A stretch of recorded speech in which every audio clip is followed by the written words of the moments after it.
Welcome to I Am Woke. I am your host, Stormy Calder. Oh my gosh. What a project. My plants are getting in the way. I think that works though. Okay. What's up? Okay.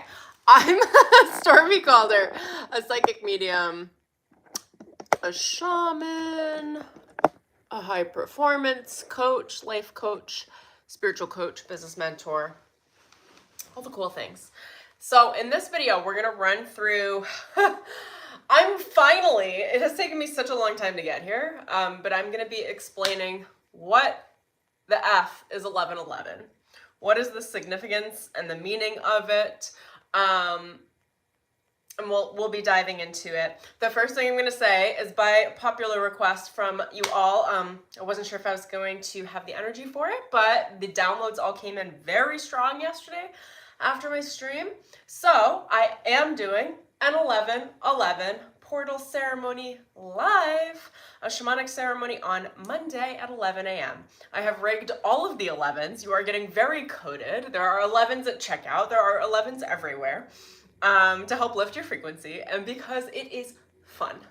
It's just fun. Who doesn't want to see that many 11s in a row?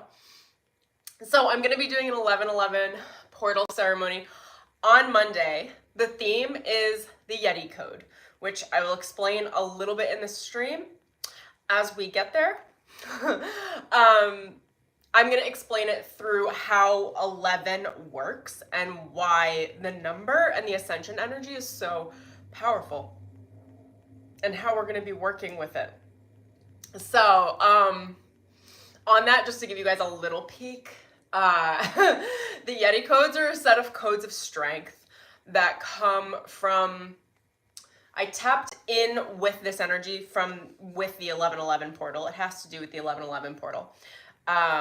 Also, regardless, if you can't make it live Monday, you'll get the entire replay and all of the downloads and codes. We'll do some channeling, probably for a couple of hours, honestly, and one or two guided meditation activations to cure and balance your energy. By cure, I don't mean that you're like diseased or anything. I mean like cure, like solidify your higher self working through your humanity. It's about bridging heaven and earth. That's a lot of what 11 stands for, and I'm going to be jumping into it.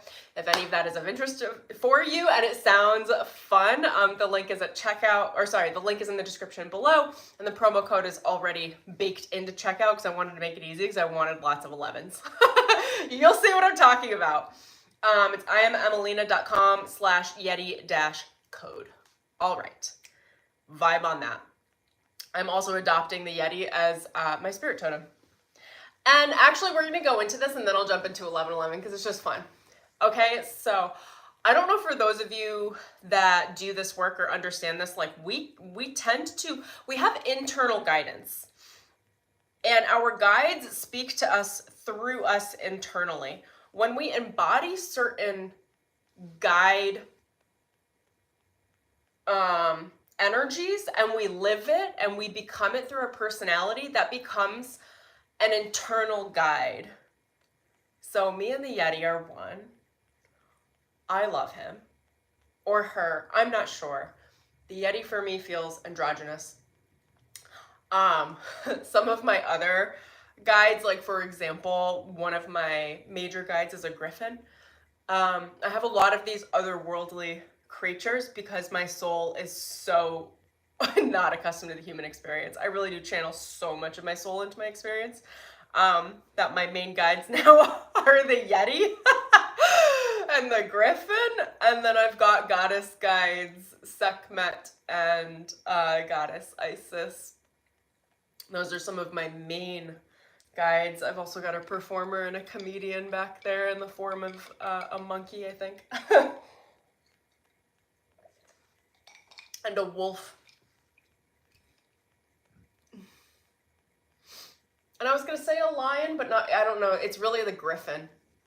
The griffin has the head of an eagle and the body of a lion. Anyway, when you really, when you adopt these energies completely internally and they become you, you then channel a guide that is you. It's part of your soul that lives within your heart. I love collecting them. Like, you know, when I adopt and embody one guide and it's totally complete, it becomes a part of my personality, and then we move into like the next one. So I just feel like I'm collecting tokens. I love them. They're all the parts of myself, and the Yeti is the most exciting at this point. I'm the most excited about it. It's like the primal inner child that actually is very mature. I don't even know, when I was channeling this yesterday, I was like, you're not really an inner child, but you feel so innocent, but you feel so raw and so primal and so guided that you can't misstep. Like, I don't know. It's really, really beautiful. I do know. Anyway, we're going to be channeling it in the ceremony because I'm going into the Yeti code, and I'm very, very excited to bring it to you. Okay. 1111. What the F is the deal with 1111? Why is everyone obsessed with 1111? Why is 1111 the magic angel number? Because it's the number of ascension, dudes. It's the number of ascension. I'm going to go into it a number of ways. I am just going to forwardly tell you that my life path number is an 11.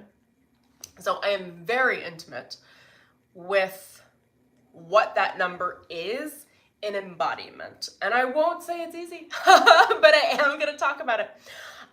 So the life path 11 is in, it's the ascended master number. It's not to say everyone with a life path 11 is an ascended master, because there are tons of life path 11s, right? What the 11 is like the epitome. I mean, it's being shown to me as the epitome of the Libra archetype, okay? It's being in balance. Everything is relationship. When you're dealing with 11s, it is relationship. I'm going to explain this in a few different ways. Oh my gosh, love from Kenya. How exciting. Love from Southern California. I just saw that comment. So I'm going to break down the number 11. I think, actually, let me tap in a little bit too, because I'm going to be channeling through this stream. What's the importance? Why do angels bring the power of the number 11 to start people's spiritual tracks? Because that happens a lot. And I haven't been very obsessed with the number 11 for like a decade, because it's like the entry level. It's how spirit gets you into the game. They're like, oh my God, there are ones everywhere. What's happening? Oh, okay, right, got it. So the way, I mean, if we think in terms of computer code, there are ones and zeros. So the beauty of the ones is that there is no more of the zero. It's coding just with ones. And a one is not a singular unit. It's only singular when you keep it isolated to itself, right? The second you introduce another one, which is just another energy, another parallel track. I love that I've got my lip gloss on my pen here. Now, these two things were separate and off screen. You didn't see them. When I bring them on screen and I go, 1, 1, now there is a relationship, because I have two objects in a path, a parallel path, moving at some level of simultaneous speed and frequency through time space. Okay, so those two objects, just by the sheer nature of existing next to each other, have relationship. That relationship comes in a variety of ways. The quantum field and the energetics are actually working between these two objects in a way that I cannot see. It is invisible. There are little magnetic fields going around things around me. Like, so 11 are just, they are parallel tracks. It is polarity. It is duality. It is magnetism in how they relate or how they just exist nearby each other. And the relationship to that and what it means based on whatever you make it mean, whatever is around it, what's going on in the magnetic field, what's going on in the quantum field between the things, energetic entanglement. It's like, I don't know, it's dense in the best of ways. Now break down the code again, ones and zeros. The one is bringing into form, into creation. It's creation. The zero is moving back into the void. In terms of yogic terms, the way that that's described is Om versus Ong. So Om is moving back into the void, into the formless. When we chant Om in yoga, it's reducing, almost like reducing your importance, reducing your frequency, and moving back into the void to feel the nothingness. And then there's also Ong, which is the creation into form. That would be the one. The Ong is bringing all of your creation power into the form of what you want to create. So when the universe is channeling ones as source code, as light code, as a computer code for your consciousness, it's focused on the act of creation and the relationship of the things that you create in time space to each other, and or the relationship of yourself to the form of the creation.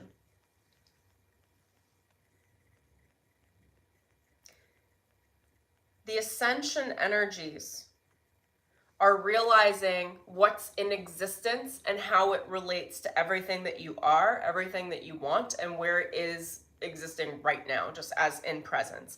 I do want to touch on the infinity code. I know you guys have heard me say this, depending on if you've seen my videos or not through the past. The way ascension energy works is through an infinity circuit.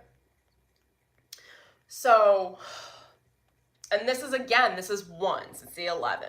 So again, I'm just going to paint it. I might actually, I'm like, this would be great if I thought about it and brought a marker.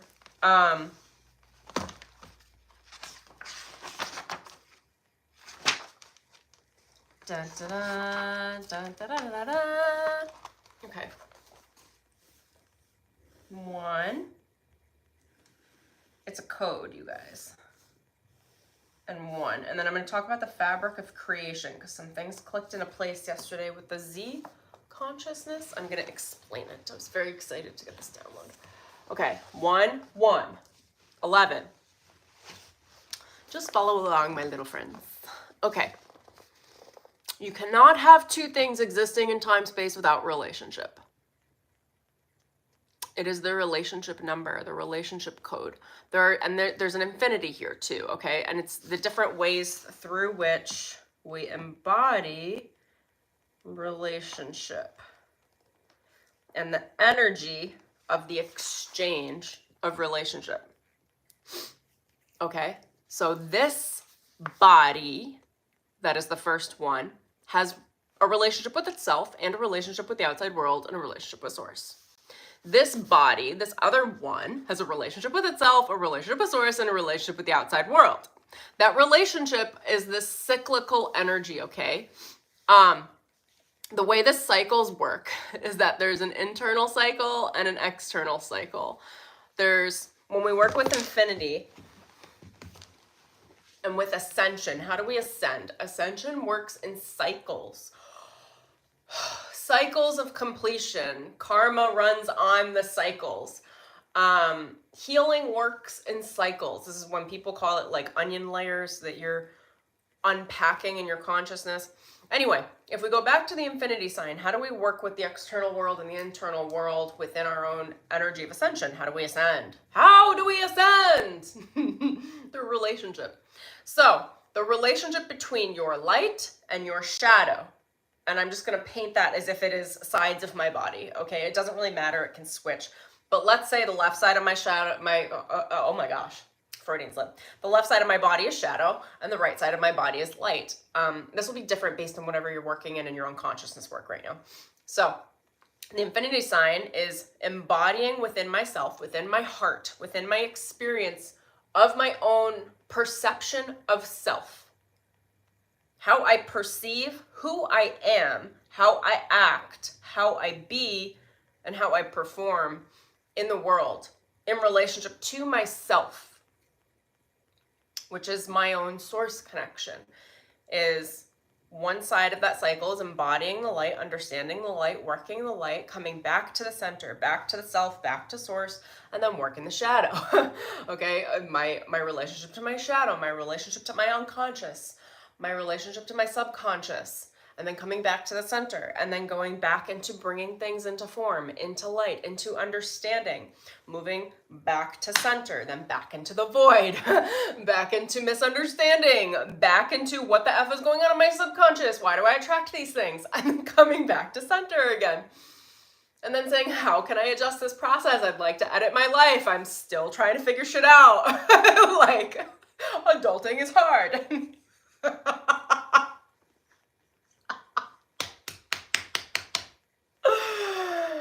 Coming back to center, getting emotionally balanced, finding your zen. And your zen doesn't have to be you looking like a comatose human. Okay? Your zen can be this. Like, I'm literally having an emotional release on stream. That is my zen. Your zen can be going for a swim. Your zen could be doing martial arts. I don't know, whatever your zen is, okay? It could be reading.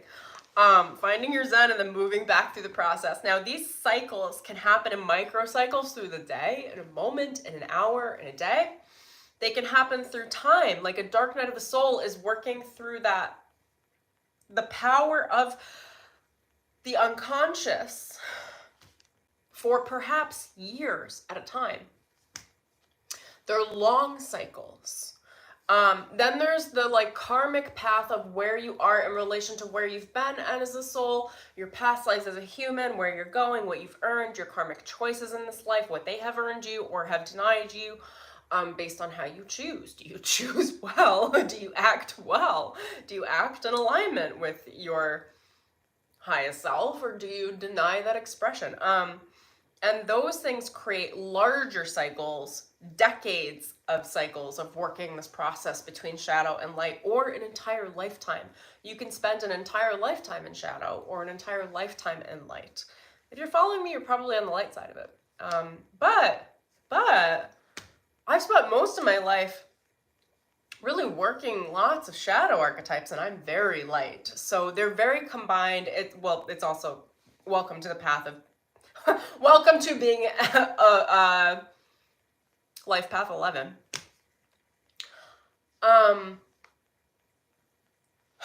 Okay.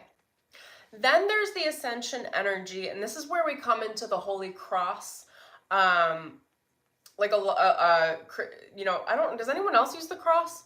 Oh no, they do. I was gonna say maybe just Christianity, but the Ankh from ancient Egypt is a cross as well. So I'm going to explain the cross because we're stepping into the Holy Cross. The Holy Cross is that energy I was just describing. They are two infinity signs, and this is nobody has told this to me. This has been channeled to me. Most of what I work through is my own channeled work. The way that the cross is shown to me is two infinity signs. Actually, maybe three. I'm not entirely sure. It's like many. Whatever, I'll explain it in this way. Okay, so the first infinity sign is working through the heart consciousness, okay? It's working your own shadow and your light. I feel like I'm holding these two orbs. They are within me. They are two aspects of my heart consciousness. The activated heart that is known and the unconscious heart that is unknown. And that's the shadow, and the conscious one is the light. So it's working that part of your ascension process. Now, the Holy Cross is when that is also merging. Hold on. I usually see this as an external thing. I'm seeing it three ways, and I'm actually... Okay, this is actually developing in a whole new way for me as I'm channeling it. Because they said the cross, and they're showing me the heaven and earth connection, which I will explain. But actually, that's not how I usually perceive it. And the way I perceive it is me versus the world as an expression through my ascension. So actually, the cross is a sphere. They're just showing us the cross points. There are many different aspects of ascension that you can work. It always comes back down to the infinity symbol. Which side of the cycle are you working? And it's always temperance. It's always alchemy. There's never one without the other. It's always the yin yang sign. Like you're always harnessing two polarities, two opposites, two opposite energies. Duality is never going to leave you. The part about resolving duality is understanding the relationship. If you can understand relationship, you understand duality, you understand mastery. Living that mastery is a whole nother thing.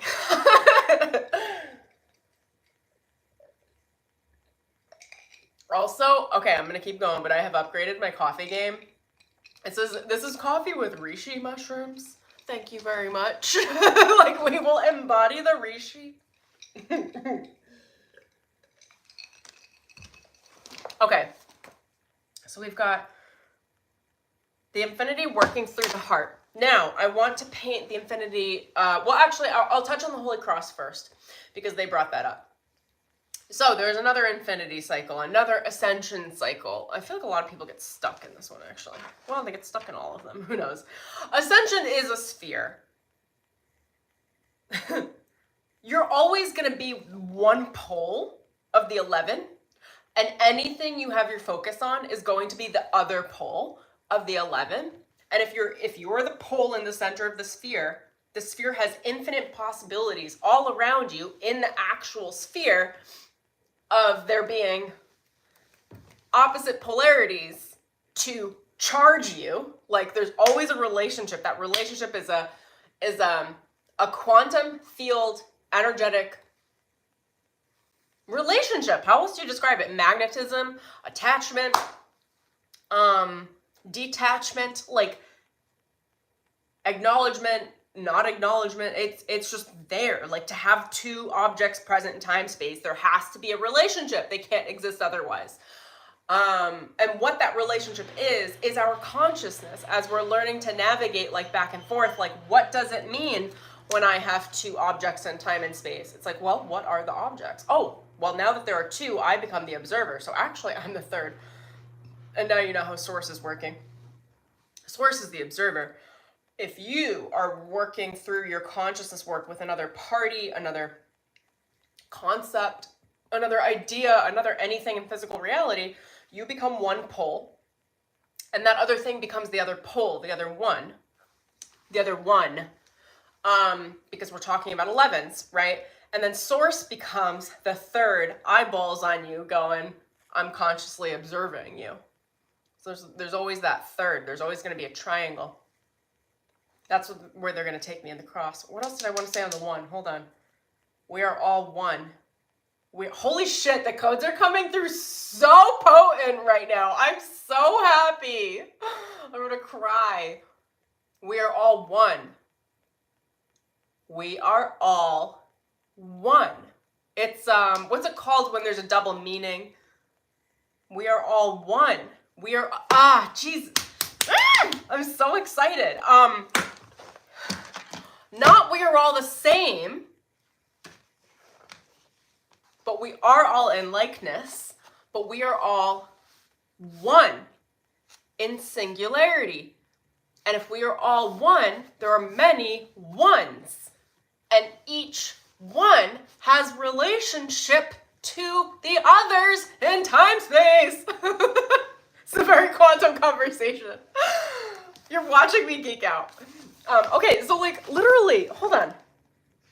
Make me the professor. This is great. Also, can somebody please, like, bring me into an actual college to teach this shit? I would do very well. Okay, so, this is so good. I'm gonna write it down.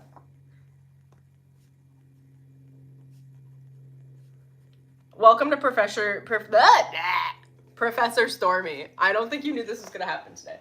Also, y'all have no idea how. What is that? I'm like, my level of, what would you call it? Design eye? Something's just bothering me.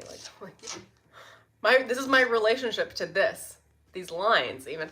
Okay, so back to this. We are all one. I don't know if that's backwards or not for you guys. One. We are all individuals, okay?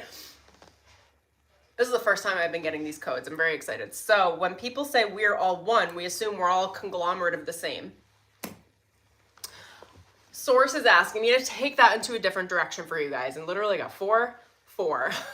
I'm looking at 4, 4. 4 people, 4 thumbs up on my thing. Literally 4, 4. It's like the 4s are the foundations to creating material form. Safety. Like, so literally this is the code to what it is to create. So are we all the same? No. When we think about the term we are all one, there is often this is a channel for you guys to know. There is often a misinterpretation of what it is to be one. Most people are misinterpreting the one as sameness, as generality, as reducing the friction to what it is to have wants, needs, and desires. When in reality, everything that is conscious, that has consciousness, whether it's my crystal bowl that is vibrating at a certain frequency rate, and they're saying vibrating on purpose because I know we use that metaphysical terms. However, at the actual atom level, nothing is solid, not even your body. This is vibrating, and it appears solid because it's vibrating at a rate that makes me perceive it as solid. So even with this item, it's like there's the one, which is the bowl, but each little vibrational atom it's actually moving. Everything is vibrating and moving at a specific rate. Each atom is actually a one as well. It just happens to be working in harmony for what this is. Every sentient thing, whether it's a plant, whether it's, the crystals, sacred objects, like people, like, animals, everything has a consciousness. That consciousness, when Source says one, it means a code. It means that consciousness is a personality. It means that consciousness carries a vibrational signature that includes observation, the ability to claim authority over what's being created. Nothing is passive, not even a stick. Everything is working through participation. Everything is working through harmony. They're also saying to me, not that people want to hear this, but when there is darkness in front of you, that is part of the harmony. It's part of the bass note disharmony, actually. Oh my God, what's it called in music when they're not in resonance? Dissonance. They're in dissonance. And that dissonance, you and a dark force, if that's the case, whether it's a collective dark force, things that are happening right now as a result of this last week, or if it's like a micro dark force, I don't know, something in your immediate environment that affects only you directly. The dark force of tripping and stubbing your toe. That is a relationship. And that relationship, that dissonance, is there to help you find your fucking core resonance. What is your core resonance? What I'm being told, what's coming through my body right now is that there's a misinterpretation of what it is to be the one. What it is to be in oneness. People think they need to merge with the dark. They need to merge with the light. They need to merge with everything and all of a sudden become pacifists. The spiritual pacifist. You guys will hear me go off on this one day. I actually think it's been cultured by collective dark forces to make the most spiritual, kind-hearted people the most passive so that we don't stand up for ourselves and others. Because that's actually, if we did stand up for ourselves and others, we would then occupy the power on the planet, and the dark forces would have very little, very little. That will go off on this one day. It's not going to be today. You just got the little preview. Also, there are so many dust bunnies in my ear. Okay, going back to the dissonance and resonance. It's not about dissolving into the void of everything and just becoming, like, merging your energy without boundaries with everybody else's energy. with enmeshment. That's not the fucking vibe, okay? When Spirit says we are all one, there is an actual code coming through of you being a number one. When we think of code, computer code, the entire code is built up of the simplicity of ones and zeros and the relationship that they have to each other. So when we are the one, it's actually focused on individuality, not separation per se, but understanding that your consciousness is the creator and that you cannot escape relationship, because the moment you're not in a fucking vacuum, you guys. That's what Source is trying to say with we are all one. It's like you're not in a vacuum. The moment you interact with anything in this world, there is another one. Now, what happens as a result of that one? Well, I've been saying this to some of you guys in some of my streams and some of my client sessions. I've been, I really consider myself to be, I don't know, a metaphysical musician, I guess. If we look at a piano,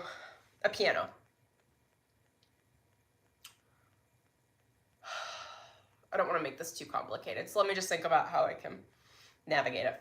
There are 88 keys on a piano.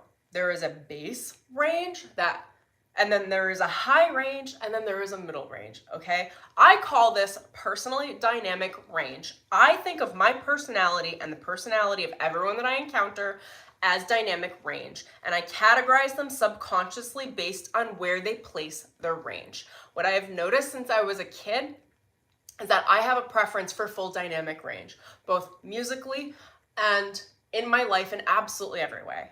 I love being able to experience all of life. I do not just isolate to a specific range, although there are certain times and periods in my life where I will spend more time in one range as opposed to another range. But I'm always looking to play the whole fucking keyboard. I'm always here to play the entire range of who I've become. A lot of... It is music, so I'm just going to attach it to that because it's a little bit easier to understand because it's how I identified it within myself when I was in college, is that I have a preference for music that incorporates the whole range. I love deep bass, I love high treble, and I love just like a meaty middle vocal range. I like everything being filled out. I don't like isolation. That I won't say that's like a unique trait of mine per se. There are many musicians that play the entire range throughout history, but there are many that don't. There are many that don't, and I just don't enjoy it. I really like the full dynamic range. Now, here's the thing. When we think about it in terms of frequency or personality or shadow and light, the deep bass notes are the shadow. And if you play those deep bass notes a little too much without a little more light, it becomes heavy. It feels dissonant. It becomes like too much for the psyche. It's too rooted. It's too underworldly. Now, if we just play the top range of a keyboard, it's like freaking Twinkle Toes. Like, it's super angelic. It's beautiful. But it's also like if you were only playing the top range of a keyboard, your brain would just be like, this is like too much. Like it's too high, too much. I don't know what, I need to bring it back down into like something I can actually digest. The high range is like your crown chakra, okay? It's like all the really high frequencies. Could you imagine holding a high note like a high note for a long period of time would drive you crazy. I took a sound training. My degree is in music, and also like I took a vibrational sound training program years ago, and a lot of what I was working through with that is you can't just hang out in a high frequency range. You can't. You will drive people nuts with your light, but also literally with sound. It can drive somebody crazy. It's like the pitch or the hearing of animals. Like if you have a high pitched sound over and over and over again, you're gonna drive a dog nuts. Humans aren't dissimilar. Now, people have more preference for bass notes, root chakra notes, lower vibrational frequencies within sound frequency. And sound comes before light. So when I'm thinking in terms of sound and in terms of creation, sound comes first, light comes second. Is that right? I think that is right. I'm going to double check myself, but I'm pretty positive that's true. From the sound, it was all birthed. You can't spend too much time, though, in those bass frequencies because then you can't create. You can't rise. You can't move into the relationship of what it is to like make something because you're so rooted in the underworld. So there really is a balance. Most people are happy in the sacral to throat chakra range, which is like the center of the piano, you know, and you can... Most people resonate well between, yeah, the sacral, because you'll get most people in on a sacral because that's all the sexual energy and relationship energy. The solar plexus is your confidence. It's like false ego is kind of there too. And then the heart. This is most of the range. When you start working into the frequency ranges vocally and spiritually of the throat chakra, people start to get nervous. It's helpful, but they start to get nervous. I've done so much throat chakra work that I have zero fucks and like zero fear about speaking what needs to be spoken. So that's, my range has moved. I mean, I'm very fluid in my upper chakras as well, but I use my voice literally to communicate a vocal range of frequency to, for, and with you. In relationship with you, like I'm the one right now and you guys watching are a one, and we're in communication in one way or another just by your observation and passive participation. Okay, where else do I want to go with that? I'm going off on my whole sound healing. Also, for those that live in LA, sound healing has become such a thing here. I give it like a side eye. I'm just like, oh, okay.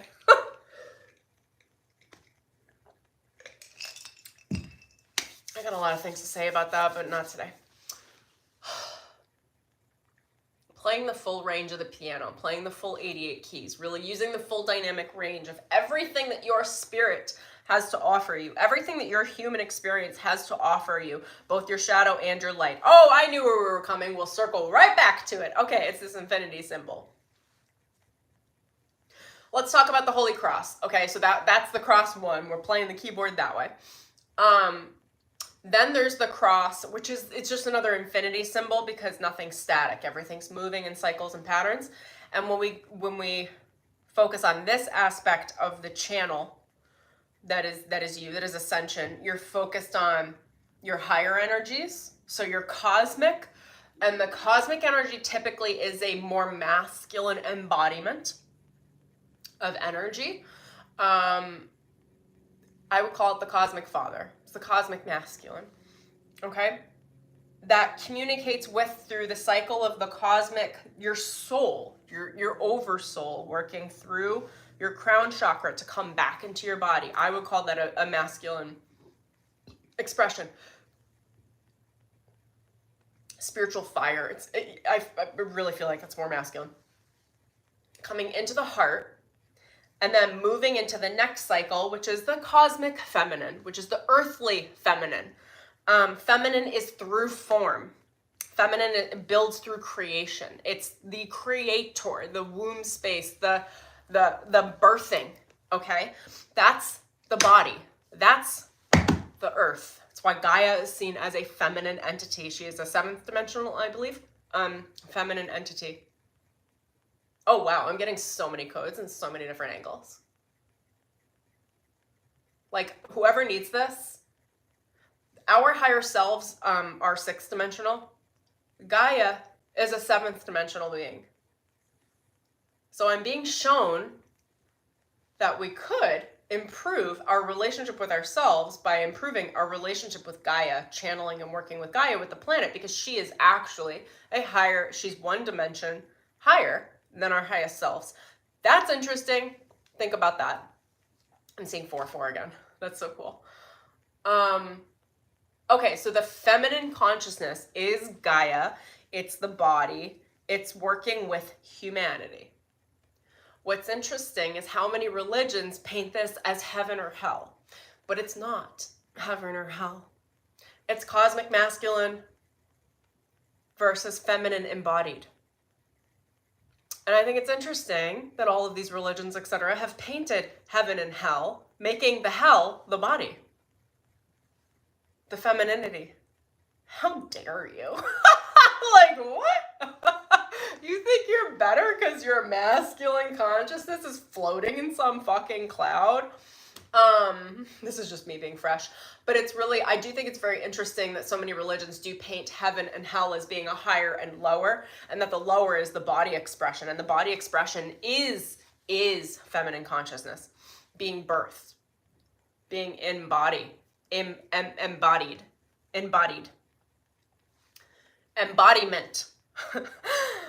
Taking on the body, accepting and loving the body. Anyway, that's the Holy Cross. I guess the Holy Trinity would be that plus source as the observer within that relationship. And then there's also the infinity relationship, the construct of the ascension of the self. Like, how do I perceive myself? Coming back into balance again. And then how am I moving through the world as a self through the matrix in relationship to everything that it is to be human culturally and what have you, moving through time and space, and then coming back to the self, and then working that internal process. Who am I? And then working outwardly. What's the outward expression? Who am I? How do I work? Who are you? Who am I? Who are you? It's like constant reflecting. These are all 11s. These are all relationship. It is all ascension. Again, for those of you that have not thought about this concept, I would love for you to think about it this way. Most people think about ascension as a staircase, as an elevation, as a hierarchy, and it is not. Ascension is a sphere. It's an orb. And there's no end. It's a constant cyclical process. There is no end. So the ascension, if you think about a sphere around you, like your auric field, and you are in the center, how many paths are there to get to the external layer of the sphere? How many ways can you relate from your energy in the center as the pole, as the polarity, to the external of the sphere? There are infinite fucking realities. There are infinite fucking probabilities. There are infinite possibilities, because you could go this way, you can go this way, you can go this way, you can go this way to get to the outside. And why is the outside any better than the inside? Now we're really working ascension, because your consciousness could be working through a really fluid map of a process through your ascension, get to the outside and go, that's actually not where I want to be. I want to go back in. And that would be seen as a descension process, but it's not. This ascension is the process of the sphere. It is spherical by nature. That is why the womb is a sphere. It's how consciousness creates and moves form. And truly nothing is really disintegrated. It's just, because I was like, okay, you're in creation, now moving back to the void. It's really just that energy is moved into a new form. And that new form could be a black hole. Like, if we want to go to disintegration, it's just another form. And I know scientifically black holes are actually entrances into other universes. So it's like, actually, even a black hole isn't non-existent. It's just a wormhole. It's just creating a portal of potential and of reality for a new world somewhere else that you can't access here, but you'd have to go through the unknown. I'm not going to tap totally into the consciousness of black holes because they freak me out a little bit. You know, Okay, let me think really quick here. Oh, I wanted to talk to you guys about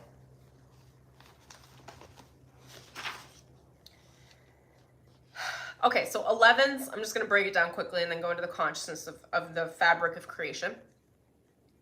11s are connecting two unrelated things that are then related by direction, just by observation, by existing, by presence.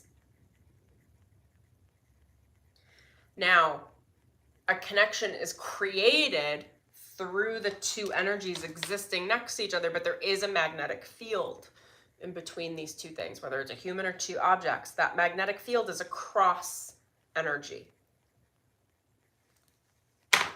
This is the energy of the fabric of creation. I've been saying to people for years, like, I'm a very, like, I feel like my energy is a constant sober trip. I can often see, psychically, I can often see the fabric of reality in front of me, working with me. I can see the patterns. I can see the way the patterns move. It doesn't freak me out anymore, but it's a trip.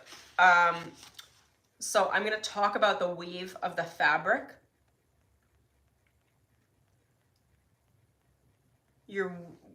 We're constantly weaving, source is weaving through us. Each one of us is a thread within the tapestry. You could think about it like that. I do believe Native Americans would describe creation as a tapestry, and that there is a grandmother spider who is weaving that tapestry, who knows exactly where to move the energies that are always moving in a Z, that I will explain, because it has to do with the number 11 and relationship, in order to create the tapestry. Where is your thread? What sort of quality is your thread? How is it being woven in? How are you interacting? What are you creating? Are you weaving? What are you weaving? What are you creating? What's your destiny? What's your consciousness working through? And how is that working with all of creation? Because nothing is out of place. Certainly not for long. It's all some level of collaborative. That's how creation energy works.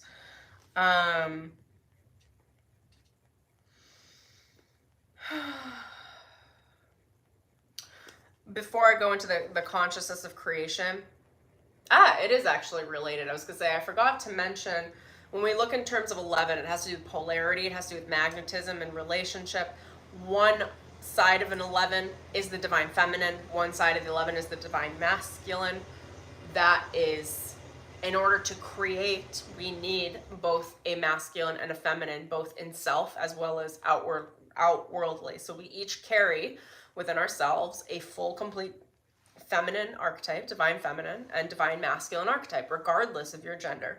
How those archetypes interact with each other depends on your relationship with creation. How you create is based in those archetypes within yourself, and which you embody, and how you embody them, and how healthy you are about it.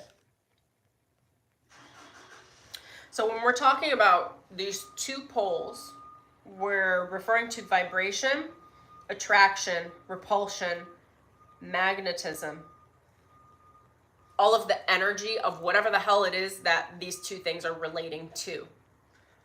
That, all of those things together, I'm going to repeat them again. Vibration, attraction, repulsion, magnetism, observation. If we throw all those things together into an orb, attraction, repulsion, vibration, we've got all these, it's a sphere. Again, we've got all these infinity signs going, all of these relationships, all of the stimulation, the stimuli. What am I thinking? What am I being? Who am I? Who are you? Like, what are we? Like, that is you with everything in creation. I call that the storm. I truly believe creation is a storm. That is part of my name, Stormy. And Spirit gave me that name to embody the mechanics of creation through the elements. So storm is the chaos of the organization of all of creation. All of creation jumbled up in a moment looks like chaos. It's actually pristinely organized.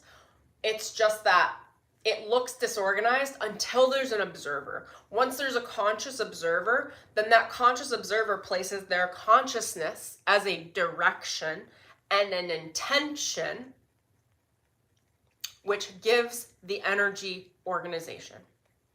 It makes the energy make sense. It takes the unconscious and makes it conscious. Consciousness is direction.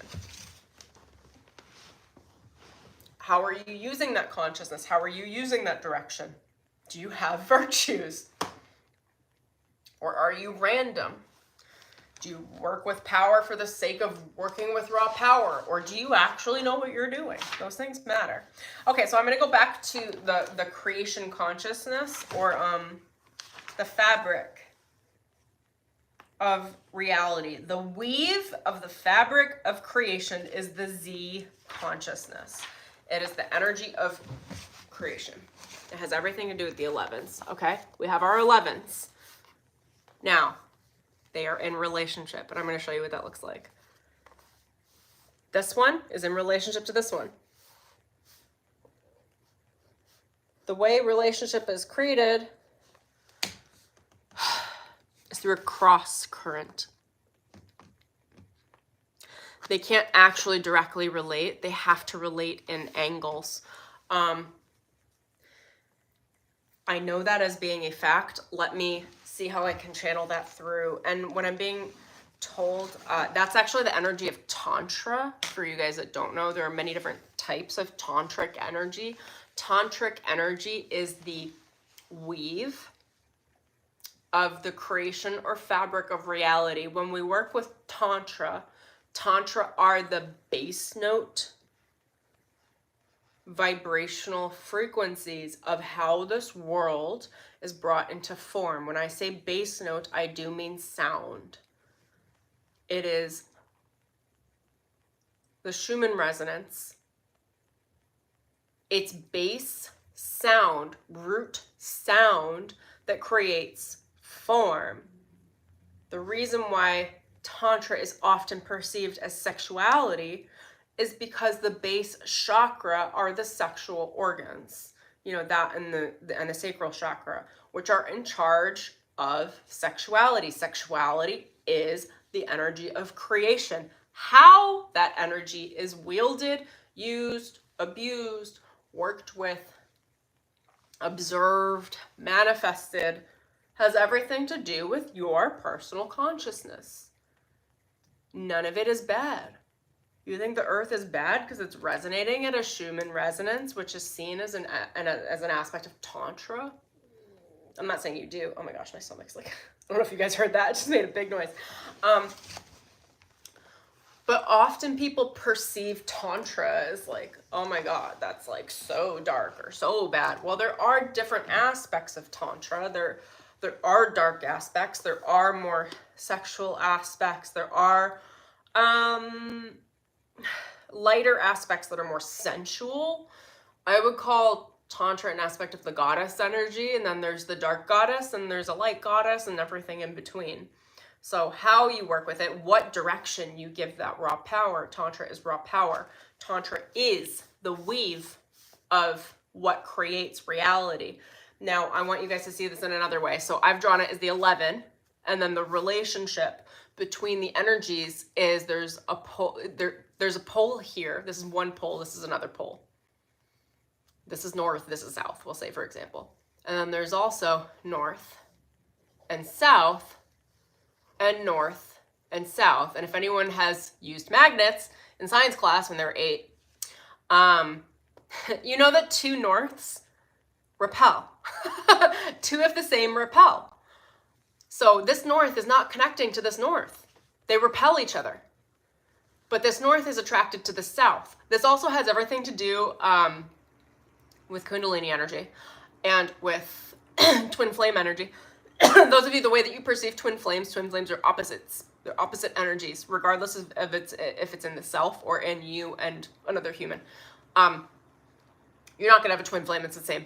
Because it's like, okay, you're each like an 11, right? You're each like 1, but you are not the same. Because it's like the north and the north can't get along. They don't. They're repelling each other. So what you're doing is creating a connection between opposites shadow and light archetypes, conscious and unconscious, very often wounding patterns, but I'm not going to get into it. So anyway, because this is a north, this is a north, they're repelling. This is a south. The south is going to, and the south are repelling, but the south and the north are in attraction. Now, I don't think there's a full cross. I'm not feeling it. It really is a Z. It chooses a path, is why. Oh, because it's still in singularity. The energy of the universe is still moving through singularity, so it's choosing a path. That path is a singular path, not a double path. So you're not running these as a cross. It actually, when you do that, when the universe does that, it just cancels itself out, because actually that's this energy moving as well as this energy moving, which cancels itself out as a wave form. So the way that the universe works through creation is two objects in time space with a connection in between. How that connection is navigated, and then it keeps going. How does this object relate to time space through to another object? Okay, so one. We are all one. We are all one. We are all one. There are many ones. There are many individuals, right? The fabric of creation is moving from a north pole to a south pole. Can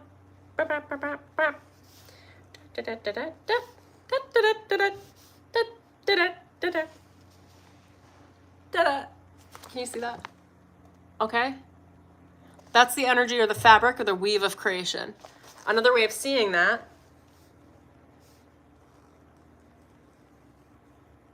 oh my God. I don't know if my drawing's getting perfect right now, but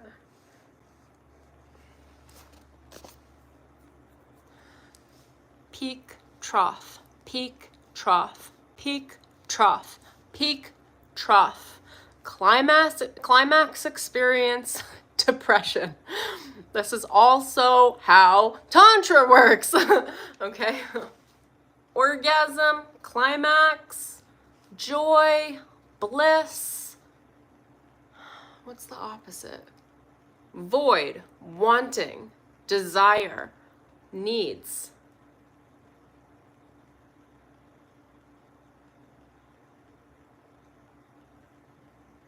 Shadow. And it's just constantly working through the relationship between shadow and light. The relationship between every trough and every climax.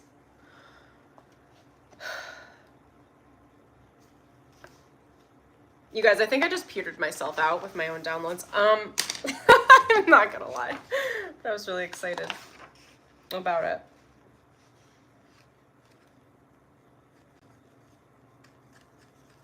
It's relationship alchemy. The path of the 11 are parallel tracks to relationship alchemy. 1111 is just lots of relationship. Who are you in relation to that relationship? And where are you in your path and your cycle? Nothing is bad. It's all the harmony. It's all the 88 keys on a keyboard, on a piano. You're playing the entire range with your soul. So it's like, and everyone else around you. So it's like, where do you want your focus on the journey? Where do you want your attention? And where you focus is what your baseline experience will be. If you're constantly focusing on the valleys, you're going to suffer from a level of severe depression. If you're constantly focusing on the highs, you're going to become an addict. Whether that addict is an emotional addiction, whether that addict is a love addiction, a sex addiction, a drug addiction, a work addiction, an approval addiction, people pleasing, these are all addict behaviors. The key, not to go all Buddhist on you, is to ride the middle line. It is to be in the middle. It's to do what's it called? The middle path. Okay? Place your focus here, which is on the cross, which is your heart in relationship to heaven and earth, or cosmic father and earth mother. Your relationship from your internal world to the reflection in your external world, and the relationship within your own masculine and feminine polarities within yourself. To take the middle path. Enjoy the highs when they come. Don't worry too much about these lows when they come. It's very predictable behavior. You're working with the fabric of reality. The easier you adopt to the understanding of what this process is, and the more you place your concentration on what gives you enjoyment, the easier it will be. Now, I'm going to tell you guys, for example, I used to be a chaser of these highs, and I don't enjoy it anymore because whenever, and this is for anyone that is a high achiever, high performers, high achievement, are addiction high chasers. And I'm not saying achievement's not great. It is. I was doing it at an addiction level. So I brought myself, because when I wasn't achieving these highs, I thought there was something wrong with me, which many achievers come into consciousness around. There's nothing wrong with you. It's like asking yourself to not be human. You can't maintain a high. To maintain a high is just a flat line. And if you have a flat line, you have no high. So there's nothing to perceive as a high. Do you understand me? I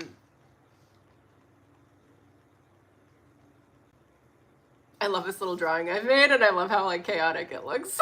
I'm here for all of this. Anyway, so it's about riding the middle path. I don't have anything else to say about that. I think that's what I got right now.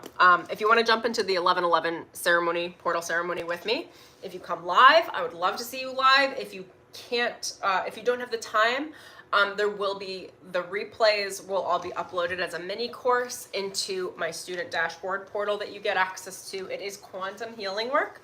So regardless of when you experience the experience, you will receive the consciousness, the activations, and the healing. I'm actually really excited about it. So 11/11s it has everything to do with polarity balancing. How are we balancing our polarities within ourselves and the polarity of ourself with the external world?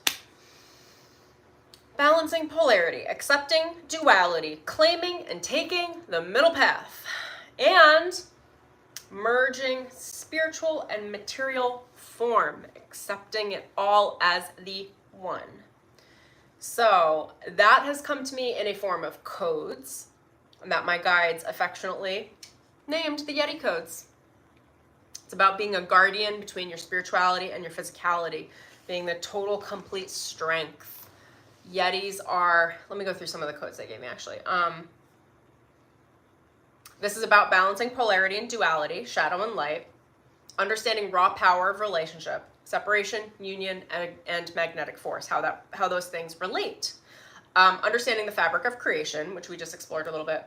Tension and relaxation, which are these are like tantric energies that are moving through to create valleys and climaxes in your how you create, how you live, how you vibrate, how you be. Physical leadership, becoming the guardian, spiritual self-defense. Okay, what do I want to say about the Yeti? Besides the fact that I love it.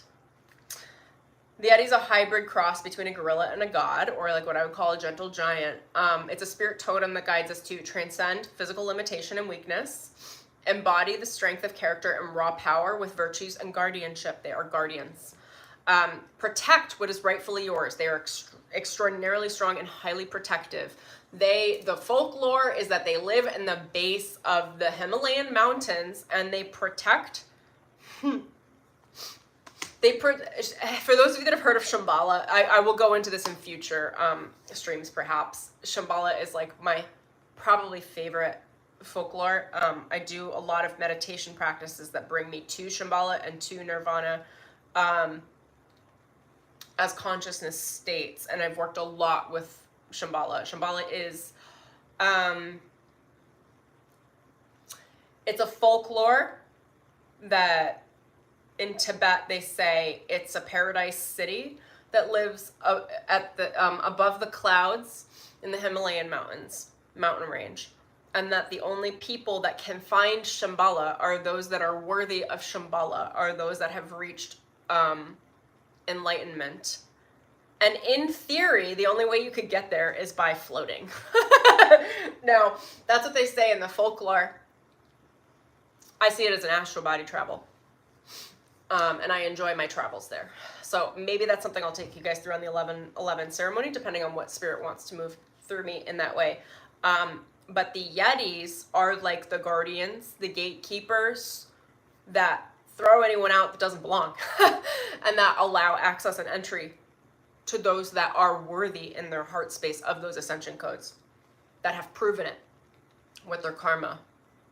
I think in theory with Shambhala, there is no karma. It's like the 5D ascended reality. And I do believe it is a parallel consciousness that lays on top of our consciousness, or like a parallel world, a parallel reality, that is protecting our timelines from my understanding, because there are many guardians there. Anyway, so the Yetis are very, very, very protective of destiny. They thrive in any condition. They're the snowmen, including a storm. They thrive in the storms and in the snow and in the adverse conditions. And they become stronger in those conditions. And they are the spiritual mediators between heaven and earth. The Yetis are the spiritual totem that brings that that ascension status into the primal nature of what it is to be an earthly being. It's very primal. They're beastly, right? It's about, with that, it's about embracing the wilderness in yourself and the wilderness of the unknown. So those are some of the codes of the Yeti in relationship to the codes of the 11/11 matrix or 11/11 portal, how we ascend, how we work our own ascension energy. So if that sounds like a vibe and you think you would enjoy that, I would love to invite you to the ceremony. It's going to be on Monday. I will be doing a channel, guided meditations, and you get 2 bonuses immediately when you sign up. You get another ceremony activation that you can watch immediately, as well as a balancing polarity bonus guided meditation. I'm going to look through your comments real quick. I saw some of my peeps in here. So happy to see you. Thank you for watching. Thank you for being here.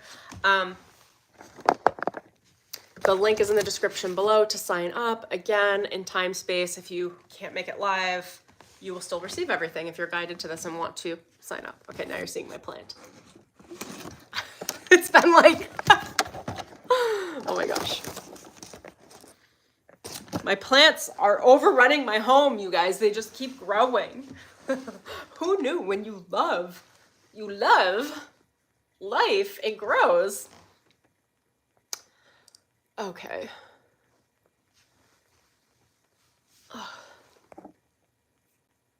What's up?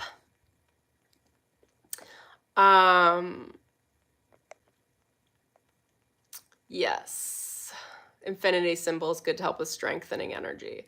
I mean, it just is what it is. I mean, you're always working in infinity. You're always strong. So there's no actual weakness in the system. The weakness is just not working the fullness of it, if that makes sense.